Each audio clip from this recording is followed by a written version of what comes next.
Hello students, इस video में हम 9th स्टैंडर्ड का ज्योमेट्री का क्वेश्चन पेपर डिस्कस कर रहे हैं। तो ये 4th क्वेश्चन हम डिस्कस करेंगे अभी। इससे पहले मैंने क्वेश्चन 3 तक डिस्कस किया है, जिसके 3 वीडियो चैनल पे अपलोड किए गए हैं। तो आप डिस्क्रिप्शन बॉक्स में जाके लिंक देख लो। 9th की प्लेलिस्ट की लिंक दी है, उस प्लेलिस्ट में आपको सारे वीडियोस मिल जाएंगे। 9th अलजेब्रा का जो पेपर है वो भी मैंने पहले ही अपलोड किया है। 4 वीडियोस है उसके भी, वो भी आप पेपर देख सकते हो। और ये मैथ्स 2 का पेपर है। तो हम स्टार्ट करते हैं। देखो, question 4, solve any 2 questions. 8 marks के लिए है, इसका मतलब 4 मार्क का एक क्वेश्चन होगा। ठीक है। The following table shows points on a number line and their coordinates. Decide whether the pair of segments given below the table are congruent or not. ये पूछा है। तो देखो, यहाँ से टेबल मिस हो गया, तो मैंने यहाँ पे टेबल ड्रॉ कर लिया है फिर से। ये है आपका टेबल, मतलब ये पॉइंट्स है और ये इसके कोऑर्डिनेट्स है। ठीक है। तो आपको क्या फाइंड करना है? सेगमेंट, मतलब ये जो सेगमेंट दिए हैं वो कॉन्ग्रुएंट है या नहीं, ये फाइंड करना है। तो आपको पता है कॉन्ग्रुएंट होना मतलब क्या होता है कि लेंथ इक्वल होना। ठीक है, सेगमेंट की लेंथ इक्वल होना, यानी कि वो कॉन्ग्रुएंट है, ऐसा हम बोल सकते हैं। तो हमें पहले क्या करना पड़ेगा? ये जो सेगमेंट दिए हैं आपको, जो भी, इनकी लेंथ फाइंड आउट करनी पड़ेगी। ठीक है। तो कैसे करेंगे हम? देखो,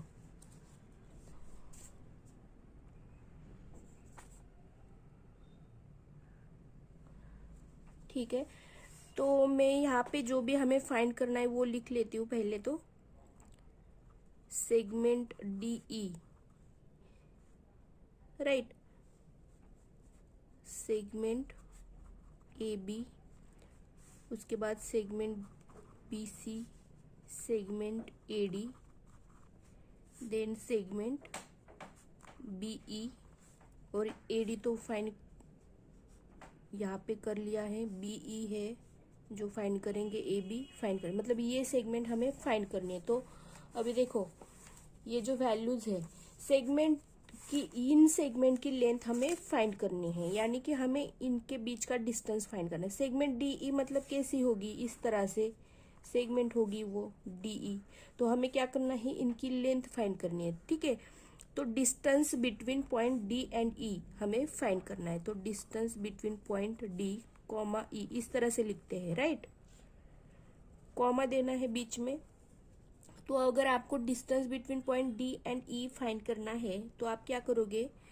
ई माइनस डी, मतलब सेकेंड कोऑर्डिनेट से, मतलब ये एक फॉर्मूला की तरह ले लो कि आपको सेकेंड कोऑर्डिनेट से फर्स्ट कोऑर्डिनेट माइनस करना है। ठीक है। तो देखो, ई की वैल्यू क्या है यहाँ पे? -3, और डी की वैल्यू क्या है? -2। तो ये बीच का माइनस साइन ले लो और ये -2 ब्रैकेट में लिख लो। ठीक है। तो अभी सॉल्व कर लो। ये -3 और ये माइनस माइनस क्या हो जाएगा? माइनस का मल्टीप्लीकेशन है माइनस के साथ, तो प्लस हो जाएगा, +2। अब जब दो नंबर के साइन डिफरेंट होते हैं, मैंने हमेशा बताया, दो नंबर के साइन जब डिफरेंट होते हैं तो क्या हो जाता है? सब्सट्रैक्शन। तो 3 में से 2 गए, बचे 1, सब्सट्रैक्शन होगा और जो लार्ज नंबर है उसका साइन आएगा आपका आंसर को। तो यहाँ पे -1 आ गया। ठीक है। लेकिन आपने कभी ऐसे बोलते सुना है कि आपके स्कूल और घर के बीच का डिस्टेंस -2 किलोमीटर है, या फिर आपके घर और आपके हॉस्पिटल, मतलब आप जहाँ पे जाते हो वहाँ का डिस्टेंस -10 किलोमीटर है? इस तरह नहीं बोलते आप, राइट। तो डिस्टेंस हमेशा पॉजिटिव होता है। ठीक है।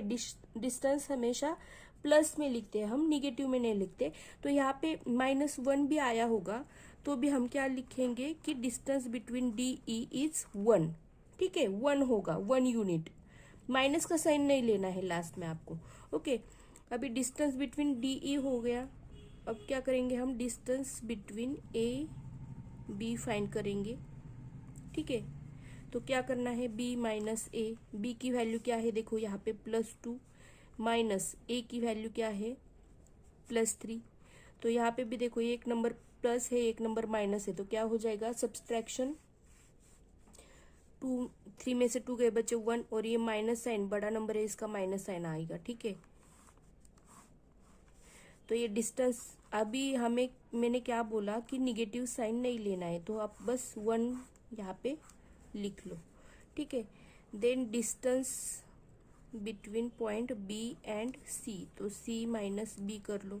सी की वैल्यू क्या है देखो 1, माइनस बी की वैल्यू क्या है 2, तो 1 माइनस 2, एक नंबर प्लस है एक नंबर माइनस है, सब्सट्रैक्शन होगा, 2 में से 1 गए बचे 1, और जो बड़ा नंबर है इसका साइन आएगा, तो यहाँ पे भी -1 आ गया।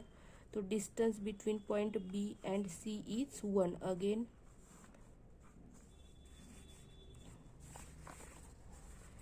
इसके बाद क्या फाइंड करना है, distance between A D and distance between B E, distance between point A D and distance between point B and E, ठीक है। तो देखो ए डी मतलब हमें क्या करना पड़ेगा, d माइनस ए, तो d की वैल्यू क्या है -2, माइनस a की वैल्यू क्या है 3। तो देखो जब दोनों नंबर के साइन सेम होते हैं, मतलब माइनस माइनस हो या प्लस प्लस हो, दोनों नंबर के साइन जब सेम होंगे तो आपको क्या करना पड़ेगा, एडिशन, 3 + 2 5 करना पड़ेगा, और ये जो कॉमन साइन है वही आपका आंसर को आएगा। लेकिन मैंने क्या बोला कि डिस्टेंस कभी भी निगेटिव नहीं होता है, इसलिए आप क्या लिखोगे, distance between point A comma D is 5, ठीक है। और distance between point B and E कैसे लिखोगे, ई माइनस बी, तो ई की वैल्यू क्या है -3, माइनस बी की वैल्यू क्या है 2। तो अगेन जब दोनों नंबर्स निगेटिव है, मतलब दोनों नंबर के साइन सेम है, तो क्या हो जाएगा एडिशन, और जो साइन है वही आपको देना है यहाँ पे। तो distance between point B and E क्या आ गया है 5। तो अभी हमारे पास ये सारे डिस्टेंस है, राइट, ये सारे डिस्टेंस है हमारे पास। हमें क्या करना है, फर्स्ट क्वेश्चन देखो, हमें फाइंड करना है सेगमेंट डी ई और सेगमेंट ए बी कॉन्ग्रुएंट है क्या। इसका मतलब हमें क्या करना है, फाइंड कि इनका डिस्टेंस इक्वल है क्या, ठीक है। हमें क्या फाइंड करना है, इनके डी ई मतलब length of D E is equal to length of A B होगा, तो ये कॉन्ग्रुएंट होंगे सेगमेंट, ठीक है। तो चेक करो D E and A B के लिए, देखो distance between point D E and distance between point A B. तो देखो distance between point D E क्या है 1, distance between point A B क्या है 1, तो ये क्या हुए इक्वल। इसका मतलब क्या हुआ कि हमारा segment D E is congruent to segment A B. बहुत इजी है ये, एक बार डिस्टेंस निकालो सारे और बाद में आपका जो भी क्वेश्चन है लिख लो। सेकेंड का क्या है, सेगमेंट बी सी और सेगमेंट ए डी। तो देखो डिस्टेंस ऑफ, मैं डिस्टेंस क्यों लिख रही हूँ, क्योंकि आपको डिस्टेंस ही चेक करना है। सेगमेंट बी सी का डिस्टेंस मतलब पॉइंट बी और सी के बीच का डिस्टेंस, सेगमेंट ए डी का डिस्टेंस लेंथ मतलब पॉइंट ए और डी के बीच का डिस्टेंस। तो ये डिस्टेंस अगर सेम होगा तो ये आपके सेगमेंट कॉन्ग्रुएंट होंगे, इसलिए हम इस तरह से लिख रहे हैं। तो देखो distance between point B and C और distance between point A and D, तो इनके बीच क्या रिलेशन हमें देखना है। तो बी सी का लेंथ क्या है देखो 1 और ए डी का लेंथ क्या है 5, तो ये इक्वल है क्या, नहीं है। तो हम क्या लिखेंगे, this is not equal, okay, ये दोनों इक्वल नहीं है। इसका मतलब क्या हुआ कि segment B C is not congruent. Not congruent के लिए क्या करते हैं हम, कॉन्ग्रुएंट लिख के इस तरह से लाइन खींच लेते हैं, ठीक है, segment A D, okay. Then third क्या है देखो, सेगमेंट बी ई और ए डी के बीच का पूछा है, तो डिस्टेंस ऑफ बी ई और डिस्टेंस ऑफ ए डी हमें कंपेयर करना है। तो देखो डिस्टेंस ऑफ बी ई क्या है 5, डिस्टेंस ऑफ ए डी क्या है 5, तो ये क्या हुए इक्वल हुए। इसका मतलब क्या हुआ आपका, segment B E is congruent to segment A D, ठीक है। और फोर्थ क्या है, segment B E and segment A B. तो देखो सेगमेंट बी ई, तो हमें क्या लेना पड़ेगा, distance between point B E and segment A B segment A B है, तो हमें क्या लेना पड़ेगा, distance between point A and B. तो देखो distance between point B E is 5 और distance between point A B is 1। ठीक है, तो ये इक्वल नहीं है अगेन, तो इसका मतलब क्या हुआ कि आपका segment B E is not congruent to segment A B. तो इस तरह से आपका ये फर्स्ट क्वेश्चन सॉल्व हो जाएगा। आप एक बार क्वेश्चन देख लो।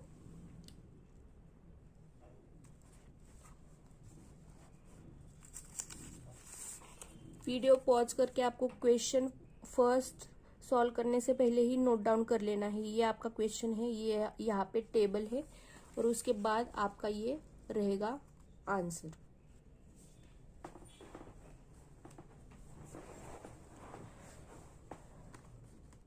Next question, construct triangle PQR in which angle Q is 70 degree, angle R is 80 degree and PQ plus QR plus PR is equal to 9.5 centimetre. तो ये किस तरह से करते हैं, देखो हम सेकंड क्वेश्चन देख रहे हैं। तो देखो कंस्ट्रक्ट बोला है triangle PQR in which angle Q is 70 degree, angle R is 80 degree and ये PQ plus QR plus PR is 9.5 centimetre दिया है। तो इस टाइप का कंस्ट्रक्शन कैसे करते हैं, 3-4 स्टेप है, आपको याद रखना है। ये टोटल जो डिस्टेंस दिया है तीनों साइड का, वो आपको क्या दिया है, 9.5 सेंटीमीटर।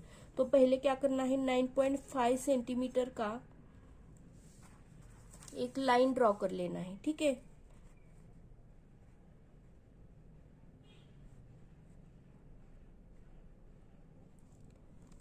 यहाँ पे 9.5 सेंटीमीटर का ड्रॉ करेंगे हम एक लाइन।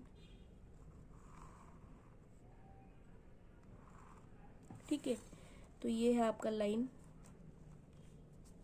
अभी देखो हमें कंस्ट्रक्ट करना है ट्रायंगल PQR। तो अभी हम यहाँ इसको PQR इनमें से कोई भी लेटर नहीं देंगे, हम अलग लेटर्स यूज करेंगे, अलग अल्फाबेट्स यूज करेंगे। यहाँ पे इसको बोलो A पॉइंट और इसको बोलो पॉइंट B।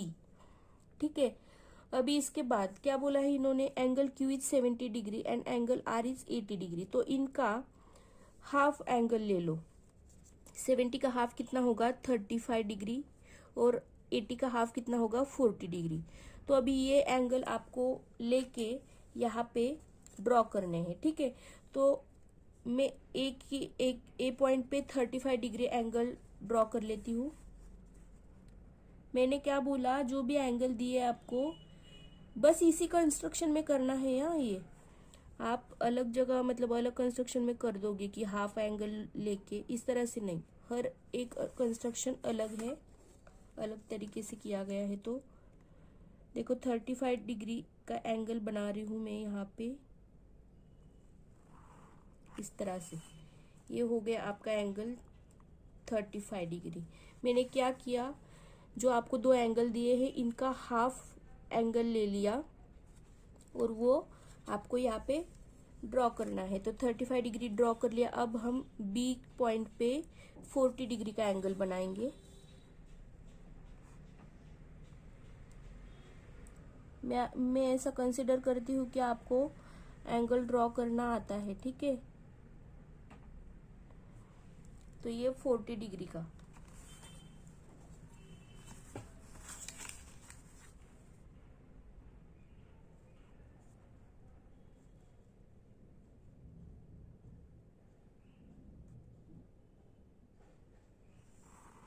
आपके मेजरमेंट एकदम एक्यूरेट होनी चाहिए।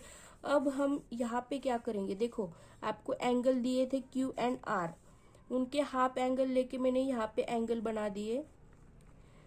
तो आपको मतलब इमेजिन करना है कि सपोज कंसीडर करना है कि QR जो एंगल आपने यहाँ पे बनाए, तो QR आपके लेटर्स यहीं पे कहीं पे होंगे। ठीक है, तो बचा हुआ लेटर कौन सा है, P, तो उसको आपको यहाँ पे लेना है। ये जो आपको मिला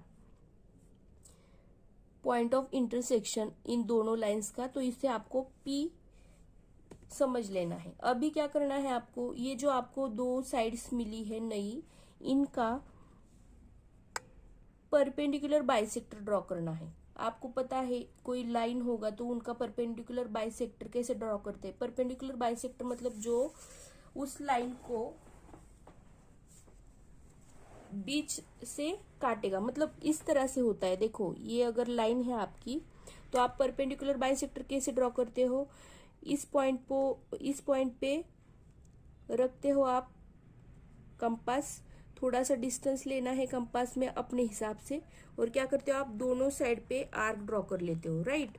दोनों साइड पे आर्क ड्रॉ कर लेते हो। फिर इस पॉइंट पे डिस्टेंस सेम रखना है कंपास में, यहाँ पे रख के आप क्या कर लेते हो, फिर से आर्क ड्रॉ कर लेते हो।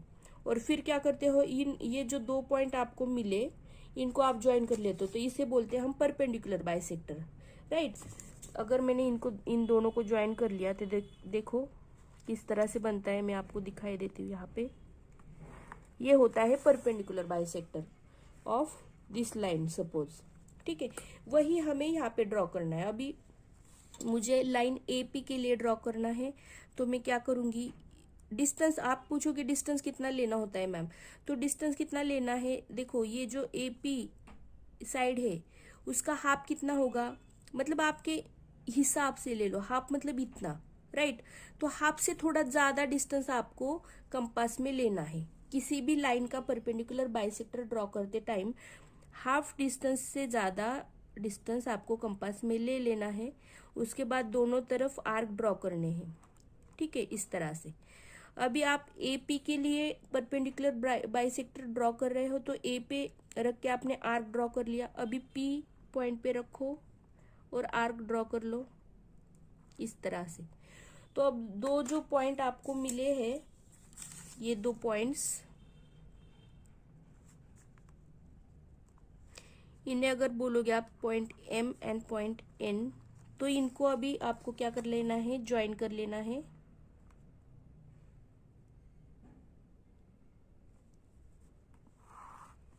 ठीक है। अब मैं साइड पीबी के लिए ड्रॉ करूंगी परपेंडिकुलर बाइसेक्टर। यहाँ पे भी मैं क्या करने वाली हूँ, हाफ से ज्यादा डिस्टेंस ले लो कंपास में, देखो हाफ से ज्यादा है, दोनों तरफ आर्क ड्रॉ कर लो पॉइंट बी से। उसके बाद पॉइंट पी पे जाओ, फिर से दोनों तरफ आर्क ड्रॉ कर लो इस तरह से, ठीक है। तो यहाँ पे फिर आपको 2 पॉइंट्स मिले, इन पॉइंट्स को बोलो ओ मत बोलो, ठीक है, क्योंकि पी यहाँ पे है। यस और टी बोल दो, यस और टी।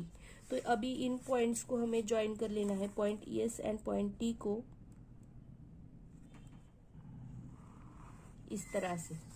तो देखो अभी आपको यहाँ पे 2 पॉइंट मिले हैं, यहाँ पे 1 पॉइंट मिला और यहाँ पे 1 पॉइंट मिला, जिसने इस ए बी लाइन को इंटरसेक्ट किया है इन दोनों लाइंस ने, ठीक है। तो अब आपका ये 35 डिग्री एंगल यहाँ पे है, ओके। तो इस साइड पे आप कौन सा पॉइंट लोगे, 30 मतलब 35 कहाँ से लिया था आपने, 70 का हाफ करके 35 लिया था, राइट।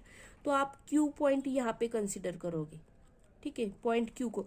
मतलब आपको यहाँ पे भी कंफ्यूजन होगा कि क्यू किसे बोले और आर किसे बोले, तो जिस साइड 70 का हाफ जिस साइड है उसको बोलो क्यू, और 80 का हाफ जिस साइड है मतलब 40 डिग्री उसको बोलो आर, क्योंकि हमने आर एंगल का हाफ लिया था ना, तो इसको हम बोलेंगे आर, ठीक है।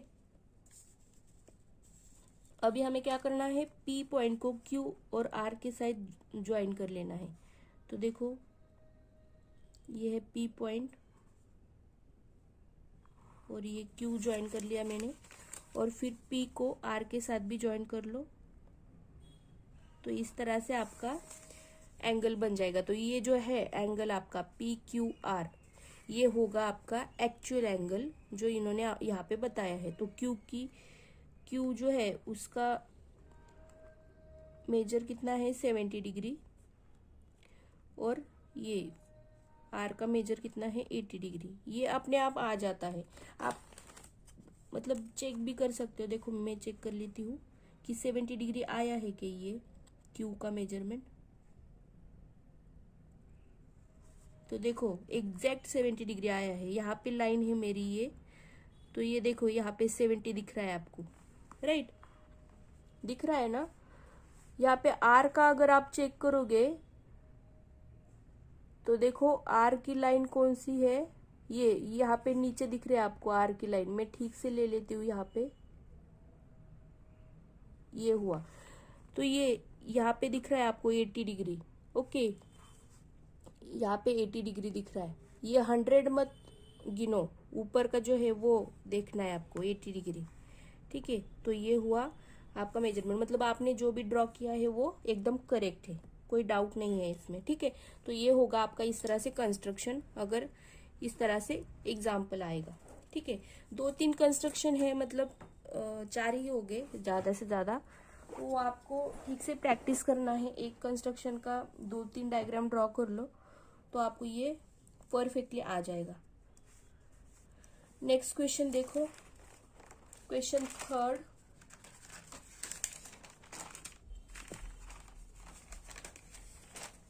क्वेश्चन थर्ड क्या है, prove the sum of measure of all angles of triangle is 180 degree. तो आपको क्या करना है, प्रूव करना है कि sum of measure of all angles of triangle is 180 degree. तो इसके लिए पहले तो आपको क्या करना पड़ेगा, एक ट्रायंगल ड्रॉ करना पड़ेगा इस तरह से, कोई भी ट्रायंगल ड्रॉ कर लो नॉर्मल। तो देखो ये है हमारा ट्रायंगल PQR सपोज। ठीक है, तो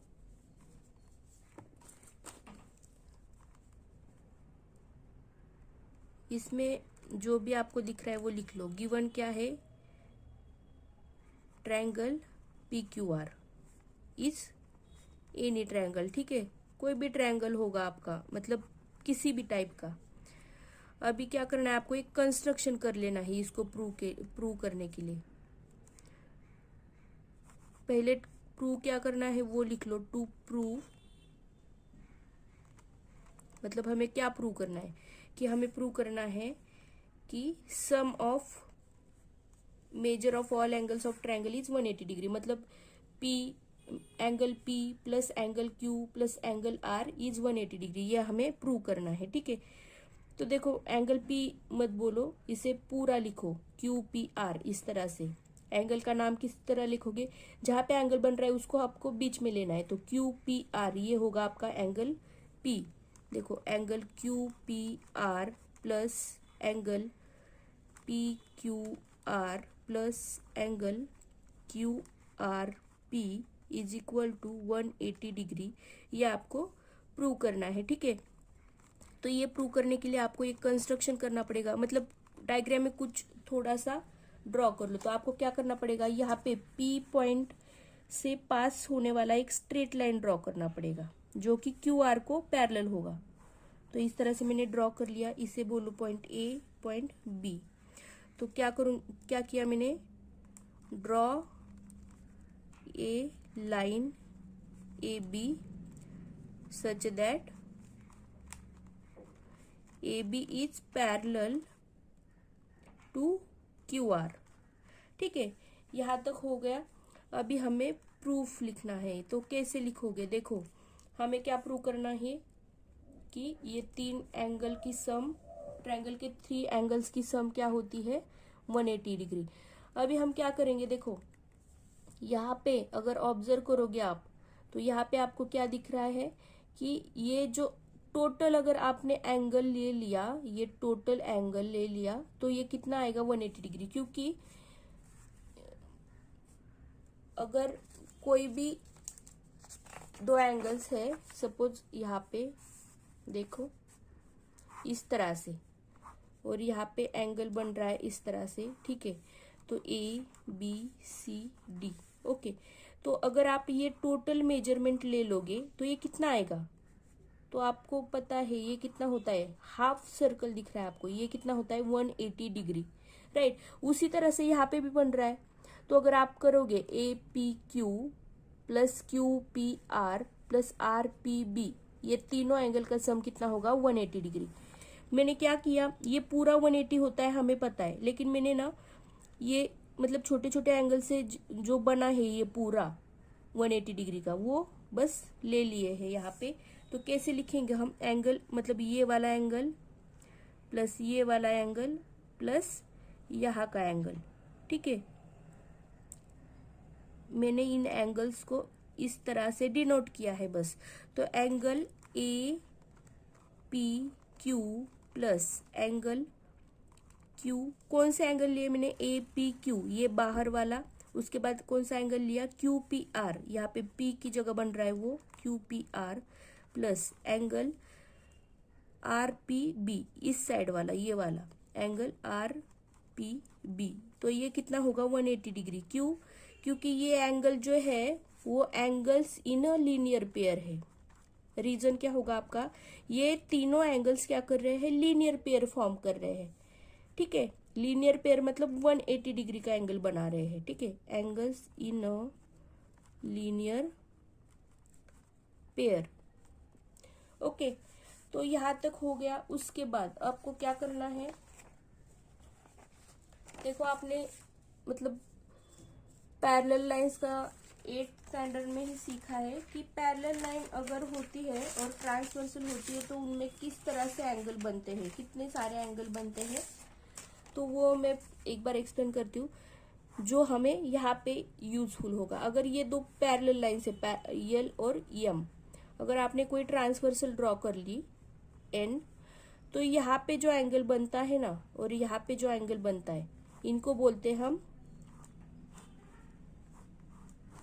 इनको क्या बोलते हैं हम, अल्टरनेट इंटीरियर एंगल्स, ठीक है। अल्टरनेट मतलब एक इस साइड पे है, एक इस साइड पे है, और इंटीरियर मतलब यल और यम के लाइन के बीच में है ना, तो इसलिए अल्टरनेट इंटीरियर एंगल्स बोलेंगे हम। तो यहाँ पे जो एंगल बनता है और यहाँ पे जो एंगल बनता है ना, वो इक्वल होते हैं, ठीक है।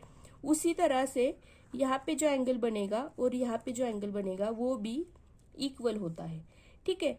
मतलब आपको याद रखना है कि पैरेलल लाइंस में इस तरह से जेड शेप जो लाइंस फॉर्म करती है, मतलब जो एंगल्स जेड शेप फॉर्म करते हैं ना, वहाँ वो एंगल्स क्या होते हैं, इक्वल। मतलब आप एक ट्रिक के लिए याद रख लो, तो इन्हें क्या बोलोगे आप, alternate interior angles are equal, ठीक है, पैरेलल लाइंस की। तो यहाँ पे कौन से अल्टरनेट इंटीरियर एंगल्स बन रहे हैं, देखो अगर आप ए पी क्यू के बारे में सोचोगे तो यहाँ पे जेड शेप कहाँ पे बन रहा है, इस तरह से। तो ये जो एंगल होगा वो भी इक्वल होगा ए पी क्यू के। तो मैं क्या लिखूंगी, angle A P Q is equal to angle P Q R, ठीक है। उसके बाद यहाँ पे फिर से बन रहा है बी पी आर और पी आर क्यू। देखो जेड शेप बन रहा है, ये उल्टा बन रहा है लेकिन जेड शेप में है ना, पी बी आर और पी आर क्यू। तो फिर लिखो एंगल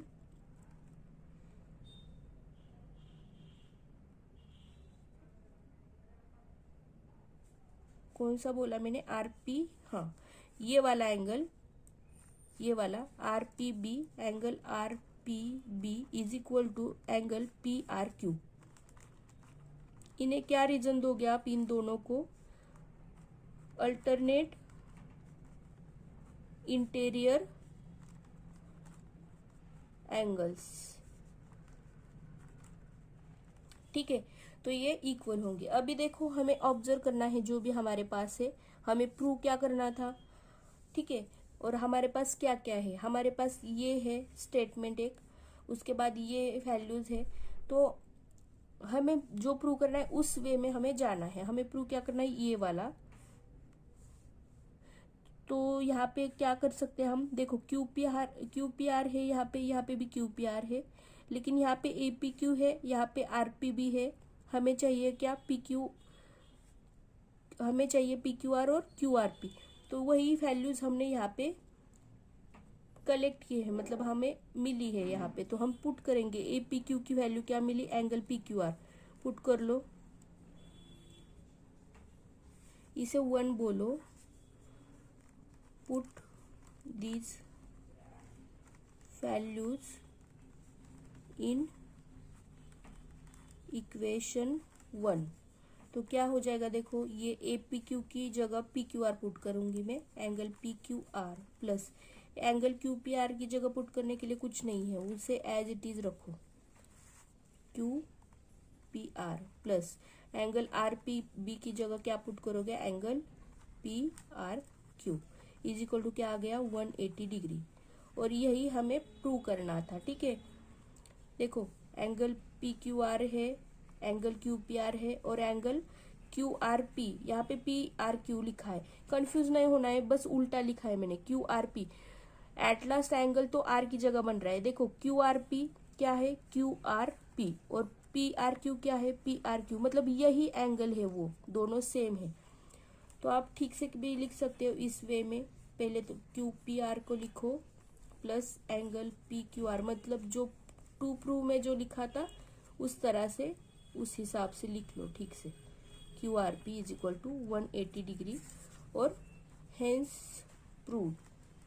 क्या किया, ज्यादा कुछ नहीं किया, 2 स्टेप में बताती हूँ मैं। पहले तो कोई ट्रायंगल ड्रॉ कर लो, उसके बाद जो प्रूव करना है कि आपको तीनों एंगल्स की सम 180 डिग्री दिखानी है। उसके बाद एक ही कंस्ट्रक्शन है, आपको क्या करना है, क्यू आर को पैरेलल ऊपर एक लाइन ड्रॉ कर लेनी है। और उसके बाद क्या करना है, यहाँ पे अल्टरनेट एंगल्स जो बनते हैं पैरेलल लाइंस में, उसका प्रॉपर्टी यूज करना है कि वो क्या होते हैं, इक्वल। और इस तरह से आपको ये आगे प्रूव कर लेना है। तो यहाँ पे हमारा ये 4th क्वेश्चन कंप्लीट होता है। नेक्स्ट क्वेश्चन हम नेक्स्ट वीडियो में डिस्कस करेंगे।